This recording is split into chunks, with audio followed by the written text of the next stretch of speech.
All right, guys, that is the Nintendo Direct for September 14th, 2024, and it was a very interesting Direct.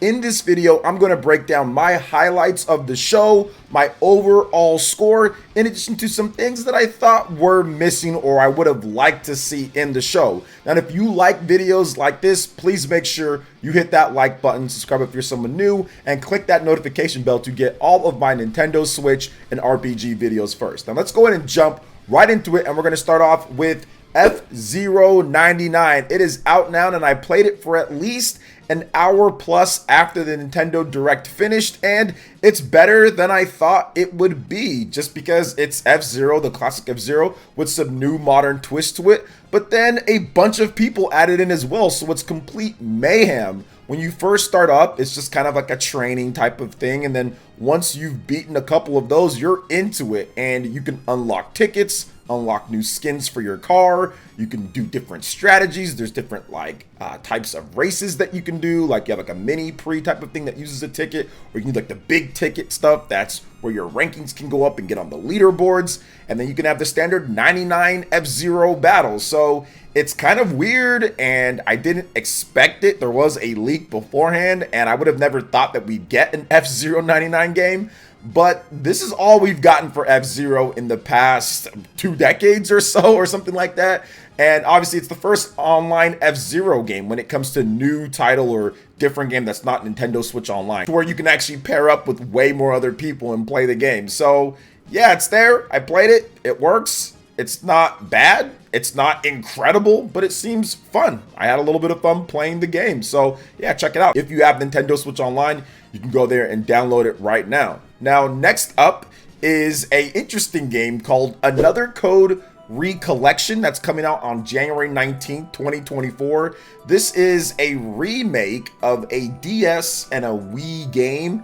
It's completely overhauled when it comes to the graphics, when it comes to the new voice acting. You've got new puzzles, new music, you have the hint system that's there. But the most interesting thing about this is that there's 2 games. There's a DS game and there's a Wii game, and the Wii game was never officially localized by Nintendo, and they're very intriguing games. I know that back on the DS, they were somewhat of a cult hit for people out there, and I think it was a little bit too cult of a hit because Nintendo didn't localize the Wii version. But back then in the Wii era, Nintendo didn't localize like a number of Wii games. Captain Rainbow, there's a Zengeki, like huge Titan slaying game. There was a number of titles that were not localized. There was the Disaster Day of Crisis by Nintendo of America, didn't localize it. Heck, they didn't even want to localize Xenoblade at first if it wasn't for the huge push in Nintendo of Europe. So Nintendo of America did miss out on a number of Wii games that were first parties. So interesting to see that they're bringing this back.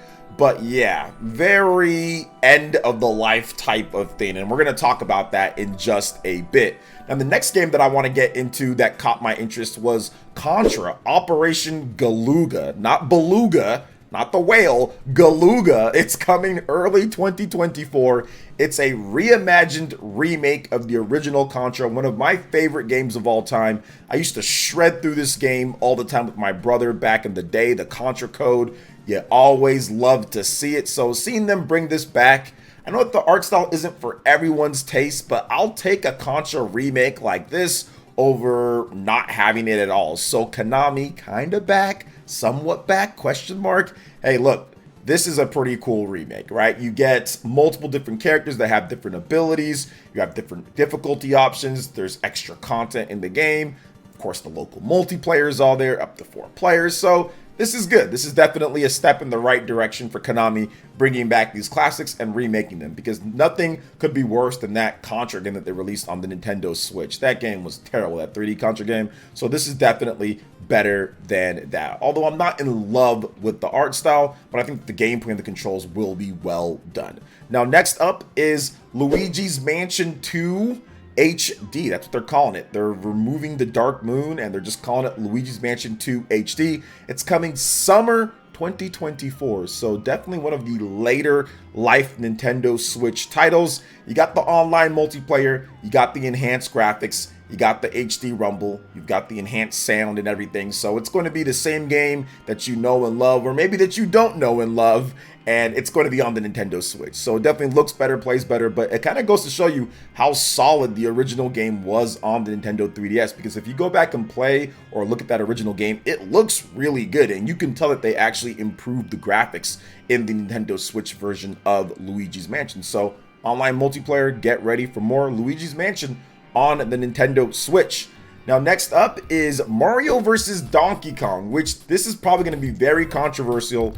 It's coming out on February 16th, 2024, and this is the original GBA game completely remade. You've got way better graphics here, you've got the same puzzle gameplay, they added in co-op as well, which is very nice. And I'm not big on Mario vs. Donkey Kong. I was never a huge fan of the games, but I do like the graphics. They overhauled it, looks a lot better than any of the other Mario vs. Donkey Kong games that we got. And I also like that Mario climbs the vines and everything, like Donkey Kong Jr. back on the NES. I love that game. And the fact that Mario climbs them just like that, nice throwback to the old school Mario versus Donkey Kong and just Donkey Kong series in general before it kind of took off into Donkey Kong Country and what they got there. Next up, let's talk about this Splatoon 3 side order, because I love me some Splatoon and the single player campaigns are good, but this DLC looks better than anything that we've gotten from Splatoon before from a single player perspective. This is the most interest that I've had in a single player Splatoon perspective content ever, because they've got the really cool near automata aspect. You've got a bunch of damage numbers popping up. Apparently you're going to be ascending up a spire of order, and it's got this dope aesthetic that I just love. And apparently Nintendo says it's going to be really replayable, and you've got a really cool looking upgrade screen and upgrade system. It seems like it's going to be a roguelite type of game. You got to go up this spire, and if you die, you have to go back down maybe a level or two, or all the way back to the beginning. There'll probably be different types of effects and multipliers and different things that you can do, different weapons that you can customize and add to your build. So I am loving this. When I saw those damage numbers popping out, I was like, all right, here we go, you know. And I like Splatoon, but it's not like I get super excited for the single player content in Splatoon games, but this one has me incredibly intrigued, and I'm absolutely going to get the DLC now. Now let's move on to the next thing here, and that is Paper Mario: The Thousand-Year Door. It's coming out sometime in 2024, and honestly, I get it. We're kind of on Super Mario RPG or Mario RPG overload here, and Super Mario RPG looks incredible. I will talk about that game in just a bit.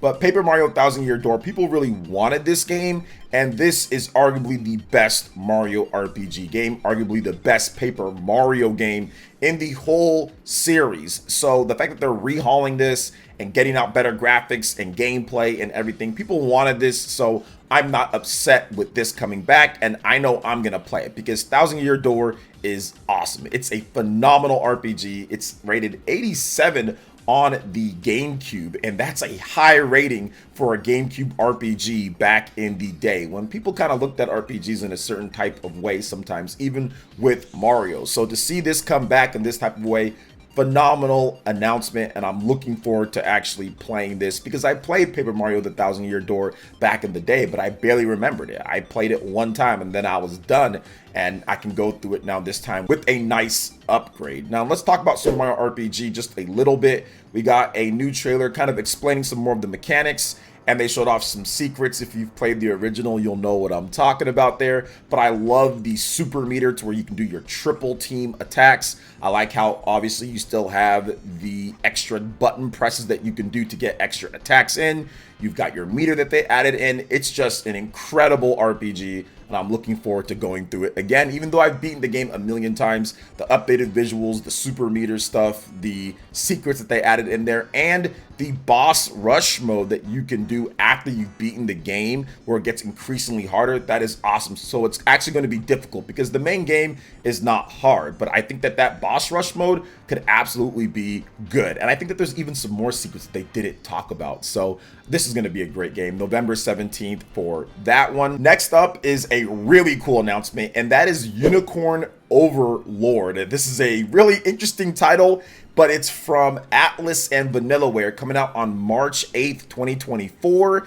And this one's interesting because Vanillaware always makes crazy cool different types of games. 13 Sentinels, you have Dragon's Crown, you have all sorts of different type of stuff. And now you have a full, massive, tactics-based RPG with over 60 different unique heroes that you can have. And there's a lot of different characters. Apparently you can have humans, elves, massive beasts, and even heavenly angels. So I'm looking forward to this one. It's Vanillaware, it's Atlas. You know it's going to be goated. Vanillaware and Atlas make some of the best rated and best titles out there. So I absolutely love the art style. I think the music's going to be lit from what they showed off, and I'm looking forward to playing the game. Next up, we're going to talk about Saga Emerald Beyond, which is a brand new Saga game. Saga has been around for so long. We've been getting remasters and re-releases, and they finally said, you know what, brand new game, and it looks good. I love the art style in the game. I like what they're doing.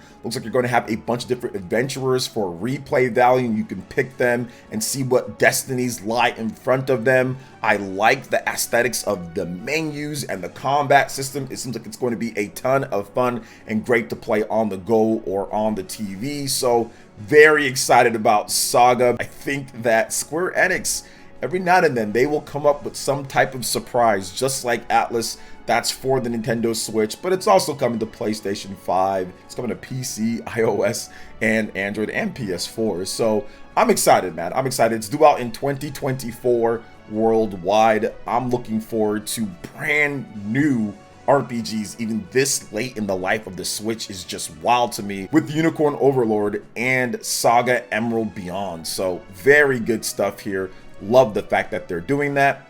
Now, last but definitely not least, this was probably my favorite game of the show, and it's Princess Peach Showtime. Yes, Princess Peach Showtime. She transforms. There's this play or this stuff that's happening in the Mushroom Kingdom, and some evil person has came and transformed things.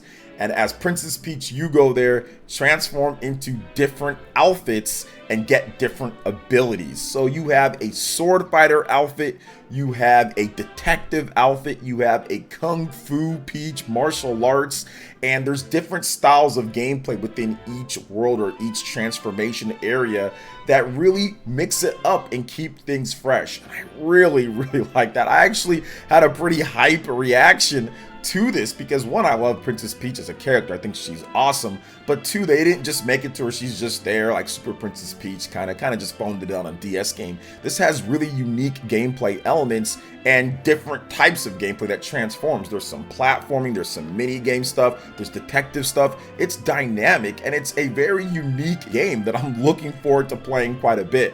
It drops on the Nintendo Switch on March 22nd, 2024, and I can honestly see this game kind of blowing up and being really successful as a late Nintendo Switch title. Now, that was all the good in terms of my highlights, and there was other stuff like Eden Chronicle, there's like Dave the Diver stuff that I'm looking forward to or that I know is good on other platforms. So you guys can check that all out in the recap if you want to watch my live stream, or of course I'll have the full Nintendo Direct linked for you guys. But yeah, that was all the good stuff that I felt was good, but there were some issues, and there was some stuff that I thought would be there that didn't end up being there. For example, there was no Fire Emblem 4 remake. There was no Metroid Prime 2 and 3 HD. There was no Metroid Prime 4. I didn't think Metroid Prime 4 would be there, but there was none of that. There was no Twilight Princess or Wind Waker HD. People are still waiting for those. There was no surprising big new first party title. Anything that we got that was big, it was stuff that we already knew about. Super Mario RPG. It was the Princess Peach game. We already knew about that. It was Thousand Year Door, which is once again incredible, but a remaster, remake. So it was a lot of remaster, remake, and stuff like that. So there was no big one more thing, or no big like, hey, this is the new big first party game. But that makes complete sense. Like, I completely get it. Not gonna give it a pass, but it makes complete sense because we're at the end of the life of the Switch, which we are gonna talk about in just a bit. Now, I will give this Direct overall a 7 out of 10. I'm kind of floating between a D+ and a C-, so I'm right in that area, probably just a solid 7 or so, or C minus. I think that there was some good things that I liked quite a bit. Love the RPG reveals, but those are multi-plat. Love the Princess Peach stuff, but once again, we knew about that. Love the Super Mario RPG stuff, but we knew about that, right? Love the 1,000-Year Door. It is a remaster slash remake. I do like a lot of different stuff here. Contra was cool, but once again, a lot of remakes, a lot of remasters. Nothing wrong with that, but you're not going to get way more points or be above previous Nintendo Directs that had the new big games and stuff like that. But I understand and I completely get it considering where we are in the Nintendo Switch life. So 7 out of 10 for me.